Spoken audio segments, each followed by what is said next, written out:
Hello, everyone. This is George, real estate agent, author, and speaker with my lovely friend again. Hi everyone, I'm Elle, real estate agent and relationship coach. Today's episode is going to be understand your triggers. Why do you get heated when something happens? Now, what exactly triggers somebody to get upset? What exactly is that? What does that mean, really? It means some incident happens and then you get upset, you get angry, you disconnect, you like to be alone. I mean, there's so many different setbacks that comes with that when you get triggered. So, for example, if somebody doesn't answer your call or doesn't call you back right away, and then you get upset and you kind of think twice about it and keep asking yourself why that person is not calling me back without understanding that they might be busy, they have some stuff to do. I mean, but then why is that behavior of the other person triggers you? And I guess why do they have what's the word I'm looking for here? Why do they have to question? Why do they have trust issues? I guess is the word I'm looking for. So it's about trust. So something must have happened that this individual no longer trusts somebody not being reachable or responsible to when they're calling. Responsive. But what exactly? Why would they go back to that? Typically, It's somewhat about self-reflection. If somebody doesn't call you back in a timely manner, but if they call you back, I don't know, a day later or 2 days later, and they tell you, oh, you know what, I'm so sorry, I had some incident at work or at home or something happened that I couldn't call you back, but I'm here now, so let's just continue our conversation. Let's get together. Whatever they're supposed to do. But if that negative part of you comes out when that person doesn't respond right away, then I invite you to look back in the past relationships or even past in your origin family. What happened? Were you not kind of didn't feel that you were seen or heard in that situation, in your family? And that's why now you feel the same way if somebody doesn't call you back or doesn't respond to you right away. if somebody doesn't call me back within 24 hours, unless they're dead or in the hospital, I better get a call back or a text back.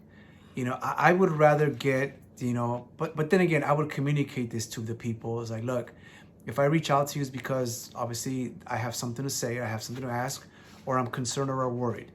But if you don't call me back, now I'm assuming worst case scenarios here. One, something happened to you, which is not a good thing to feel somebody is concerned that somebody's obviously in an accident or something. Or another thing, that the conversation, the relationship is over, that you're being ghosted. That's what I get sometimes. So, but I communicate that at the very beginning so people have the expectations that, if George called me or if George reached out to me or texted me, let me at least let him know, let me call you back. And within a timely manner, call me back. But for me, but I communicate that. So it's not like a trigger point. It's more, for me, it's like more of a concern. Now I'm concerned for their safety and their well-being. But I can see how people would be triggered if somebody doesn't get a call back. But do you think that would happen more because people may not communicate? Look, can you please at least let me know that you're okay and stuff like that? It's a different situation. If you're just very brand new dating and you only have seen that person maybe once or twice and they don't call you back, and if they, as you said, ghost you, then it has nothing to do with you. No, absolutely not. It has something to do with them. Yes. And where they are and how they're operating in their own life. if you understand that part, then that it's not about you, then you can step away and go to the next interaction. Yeah.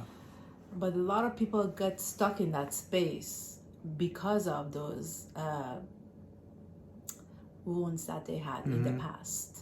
Why didn't he call me? Why didn't she call me? And they actually go forward toward that person again and again and again. And that's what we're talking about. Yeah. So that's one of the, I understand what your triggers are. That means that, okay, so if in the past my partner,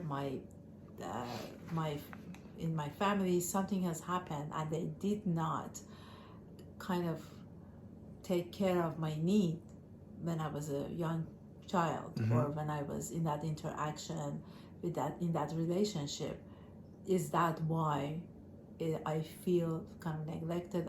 I feel that this person doesn't like me. Yeah. Or is it then a kind of, I work with my clients and we go deep and to see why was that the behavior of the other person triggered them.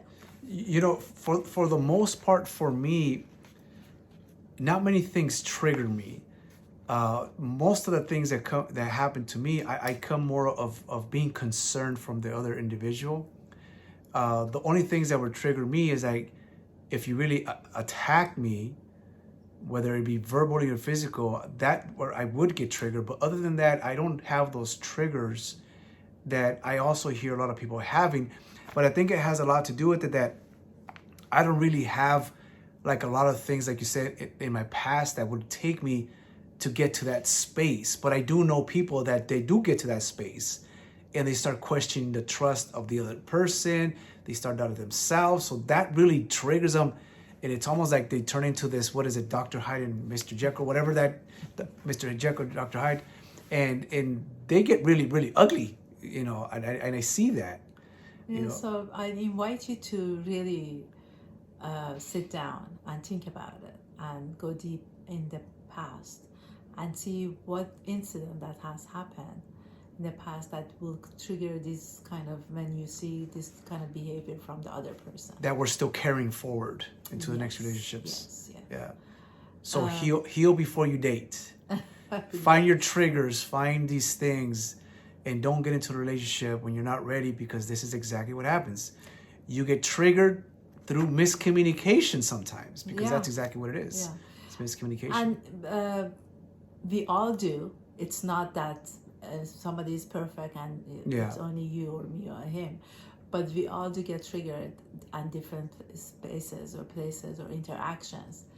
The key is to understand how you can kind of sit down and talk to yourself or talk to a friend or a coach to figure this out. And then I have ways that I can help you kind of maneuver over these incidents to get to a space that you will feel comfortable in 10 minutes after that. You know, every time we do a video, I get so many nuggets from just having these videos and these communications that we're having.